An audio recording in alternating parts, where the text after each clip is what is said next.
All right. So some of my favorites on my book list for 2025, Live Not by Lies. And this book examines the experience of people who grow up under like a totalitarian regime and how they maintained their personal integrity. So it encourages students to think critically and live with their convictions. It explores themes of political correctness, cancel culture, societal pressures, and I think that definitely resonates in today's world.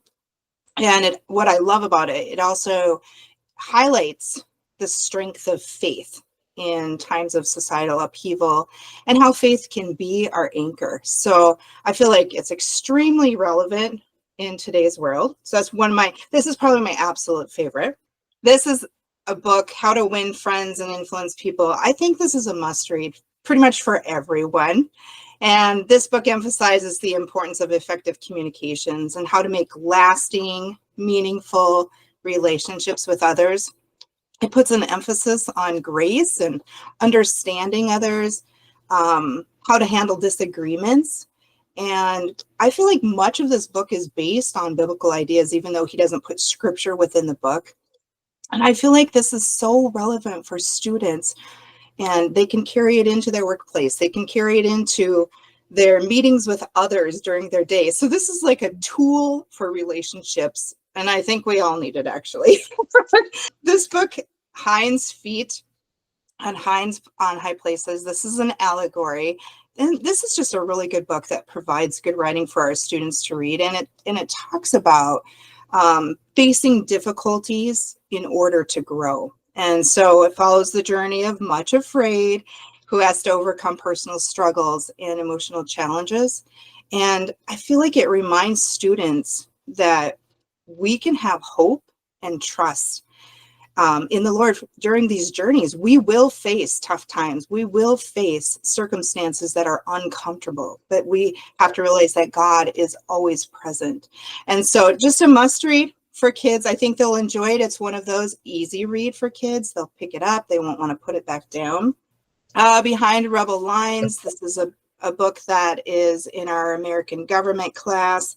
And this helps students understand the complexities of war, mostly during the Civil War. This story follows Emma Edmonds, and she actually dons men's clothing to become a soldier. So it explores themes of courage and personal sacrifice, devotion, patriotism. And this is one book that once they start it, they're not going to want to put it down either. It's an easy read. It's exciting. She has a lot of journeys. It talks about self-sacrifice, selflessness. So they can learn a lot. There's a lot of good themes running through this book. The last book I have is... You have a lot of absolute favorites, Becky. I do. I know. I love our book list this year for 2025. And I could have made this video quite long, but I chose these. I'm trying to stick with just these. So Murder on the Orient Express, it's by Agatha Christie, a well-known author. But I love the intricacy of her plot in this. And for high schoolers, it shows how you can explore how characters are developed, how you can build suspense in a story. And she is so effective at using dialogue and narrative techniques in this story. So, and this is another book that they're going to read and they're not going to want to put down, and then they can follow up with the movie. So I just think it's a fun read. It's kind of relevant to them.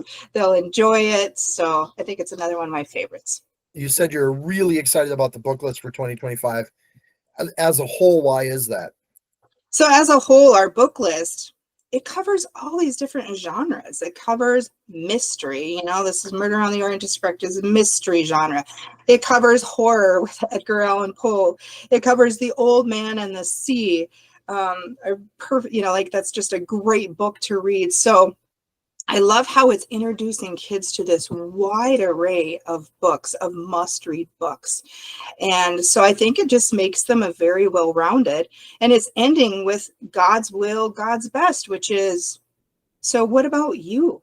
What gifts did the Lord give you? What gifts naturally do you have? What gifts spiritually do you have?